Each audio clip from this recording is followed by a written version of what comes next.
ना मु बोली नुहे जनता भोट अच्छी सब जार भोट अच्छी भोट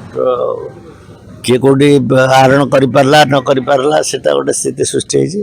नवीन पट्टनायक बुलिले नहीं समय दे पारे नहीं से दृष्टि के एमती क्षतिग्रस्त है आमर विजु जनता दल परफॉर्मेंस खराब है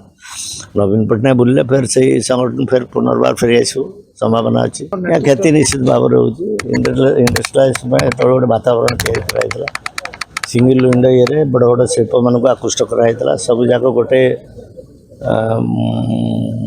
सिंगल डोर रे सब जाक सुविधा पाते तेणु एवं सरकार जो जत्न ने से अवस्था हम सरकार ये 3 मास आवश्यकता कहीहबनी किंतु से जत्नशील हवा दरकार अच्छे प्रतिश्रुति अनुरूप कम से करवा दरकार किंतु नुआ सरकार तो से विश्वास कले मुँह फेर पड़ेगा अलग राज्य कर ओडिशार क्षति है से निश्चित भाव क्षति है से शिल्प को जदि ओडिशा सरकार बैक न करुँचे निश्चित भाव में दुर्नाम हम कहीं ये विजु जनता दल सरकार अमल आसीला प्रतिश्रुति पाई इंडस्ट्री को कर प्रतिश्रुति देकर जब फेरीज निश्चित भाव में नुआ सरकार गोटे ये हम बदनामी हम सरकार जत्नशील हवा दरकार से भाई शिल्प को फेरी आने दरकार अच्छे ओडिशा विकास रे विशेषकर शिल्पायन एवं निजुक्ति क्षेत्र में यहाँ बहुत कम दे था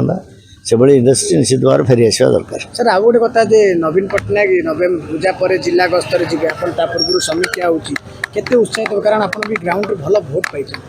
ना मु बोली नुहे जनता भोट अच्छी सब जार भोट अच्छी भोट किए कौटी आहरण करला न करला से गोटे स्थिति सृष्टि होती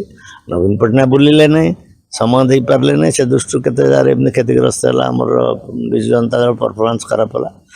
नवीन पट्टनायक बुलिले फिर से संगठन फिर पुनर्बार फेरी आसू संभावना अच्छी।